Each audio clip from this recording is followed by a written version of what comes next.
বন্ধুরা, আজ আমি তোমাদের সাথে শেয়ার করতে চলেছি এমন একটি ঘরোয়া সহজ ফেস প্যাক যা বানাতে খুব বেশি সময় বা খরচ কোনোটাই লাগে না।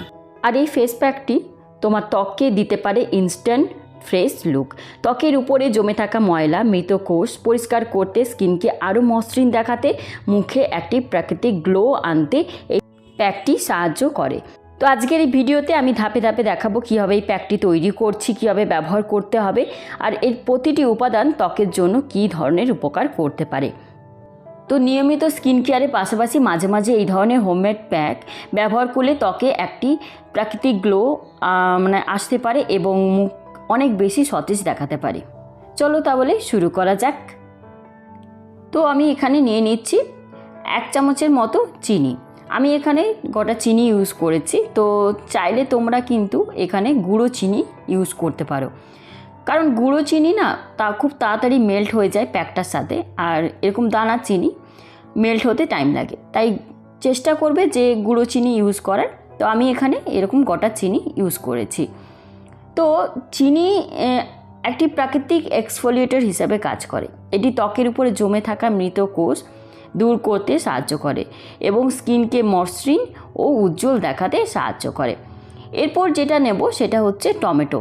তো টমেটোতে রয়েছে ভিটামিন সি এবং অ্যান্টিঅক্সিডেন্ট, যা ত্বককে সতেজ দেখাতে সাহায্য করে। অনেকেই মনে করে এটি ত্বকের অতিরিক্ত তেল কমাতে ও ত্বককে ফ্রেশ লুক দিতে সাহায্য করে। দেখো, আমি এখানে ফর্কের সাহায্যে টমেটোটাকে এভাবে ফুটো করে নিচ্ছি। তারপরে গিয়ে এখান থেকে এই টমেটোটা চেপে আমি ওই 1 চামচের মতো টমেটোর রসটা বার করে নেব, কারণ আমার এখানে প্রয়োজন হচ্ছে টমেটোর রসটা। তো এইভাবে করে টমেটোর থেকে রসটা বার করা খুব। এরপর এই টমেটোর রসটাকে আমি এই চিনিটার সাথে ভালো করে মেল্ট করে নেব। এই জন্যই বললাম যে গুঁড়ো চিনিটা ইউজ করলে খুব তাড়াতাড়ি মেল্ট হয়ে যায়, আর দানা চিনি গোটা চিনি হচ্ছে একটু টাইম লাগে। এরপর আমি নিয়েছি ক্লিনিক প্লাস শ্যাম্পু। তো এখানে অল্প পরিমাণে আমি ক্লিনিক প্লাস শ্যাম্পু দিয়ে দেব। তো ক্লিনিক প্লাসই শ্যাম্পু দিতে হবে তার কোনো মানে নেই। তোমাদের কাছে যদি ফেস ওয়াশ থাকে, অনেকের কাছে থাকে না, তার জন্য আমি শ্যাম্পুটা এখানে ইউজ করলাম।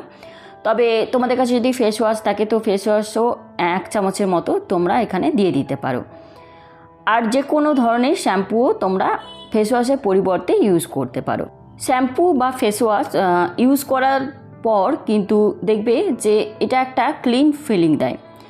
তবে এখানে কিন্তু খুব অল্প পরিমাণে শ্যাম্পুটা ইউজ করবে। হ্যাঁ, তো তবে যদি তোমার ত্বক সেনসিটিভ হয় তাহলে এই শ্যাম্পুটার পরিবর্তে কিন্তু তোমরা ফেস ওয়াশ ইউজ করবে। দেখো, এই প্যাকটার সাথে আমি ভালো করে শ্যাম্পুটা মিক্স করে দিচ্ছি। এই প্রসঙ্গে আরেকটা কথা বলে রাখি, তো এখানে যে আমি টমেটোর রস ইউজ করেছি, তোমাদের কাছে টমেটো না থাকে তো তোমরা ওর পরিবর্তে কিন্তু আলুর রস ইউজ করতে পারো। তো আলু থেকে 1 চামচের মতো রস বার করে নিয়ে এই প্যাকটার মধ্যে টমেটোর পরিবর্তে ইউজ করতে পারো। এরপর আমি এর মধ্যে দিয়ে দিচ্ছি কয়েক ফোঁটা নারকেল তেল। আমি এখানে দিয়ে দিলাম 5 থেকে 6 ফোঁটা নারকেল তেল। নারকেল তেলের কাজ কি? নারকেল তেল ত্বককে ময়শ্চারাইজ করতে সাহায্য করে এবং ড্রাইনেস কমাতে সহায়তা করে। তো এর ফলে ত্বক নরম ও কোমল অনুভূত হয়। তাই আমি এর মধ্যে দিয়ে দিচ্ছি একটু নারকেল তেল। আর একটা বিষয় মনে রাখা ভালো যে চিনি আর টমেটো আসলে ব্লিচের কাজ করে। তো এগুলো ত্বকের স্বাভাবিক রং পরিবর্তন করে না, কিন্তু চিনি স্ক্রাবের মতো ডেড স্কিন দূর করে, আর টমেটো ত্বককে ফ্রেশ দেখাতে সাহায্য করে।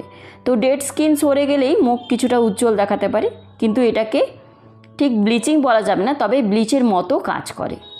তাই এই সমস্ত কিছু উপকরণ মিক্স করে নিয়ে এই প্যাকটি তৈরি করো। আর এই প্যাকটি ত্বকের উপর জমে থাকা ডেড স্কিন সেলস দূর করতে সাহায্য করে, ফলে ত্বক কিছুটা উজ্জ্বল ও মসৃণ দেখায়। তো ত্বককে ফ্রেশ এবং ক্লিন অনুভূতি দেয়। তো এই সমস্ত কিছু উপকরণ ভালো করে মিক্স করে নেবে। আর এটা ইউজ করবে কিভাবে? প্রথমে মুখটা ভালো করে পরিষ্কার করে নেবে, তারপর প্যাকটি পুরো মুখে হালকা হাতে লাগিয়ে 5 থেকে 7 মিনিট রেখে দাও।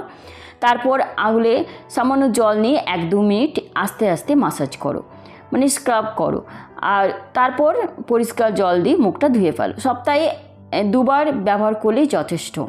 তো যেহেতু এই প্যাকটিতে টমেটো রস ব্যবহার করা হয়েছে, এতে কোনো প্রিজারভেটিভ নেই, তাই যতটা সম্ভব ফ্রেশ বানিয়ে ব্যবহার করাই ভালো। যদি কিছুটা বেঁচে যায় তাহলে একটা পরিষ্কার বা শুকনো এয়ারটাইট কন্টেনারে ভরে ফ্রিজে রাখতে পারো। আর ফ্রিজে রেখে যদি ব্যবহার করো, ব্যবহার করার আগে যদি দেখো যে এর গন্ধ বা রং বা স্ট্রাকচার কোনো পরিবর্তন হয়েছে, তাহলে সেটি ফেলে দাও এবং নতুন করে বানিয়ে নাও। তো আজ এখানে আবার চলে আসবো একটা নতুন ভিডিও নিয়ে। ততক্ষণ ভালো থাকবে, সুস্থ থাকবে। ধন্যবাদ।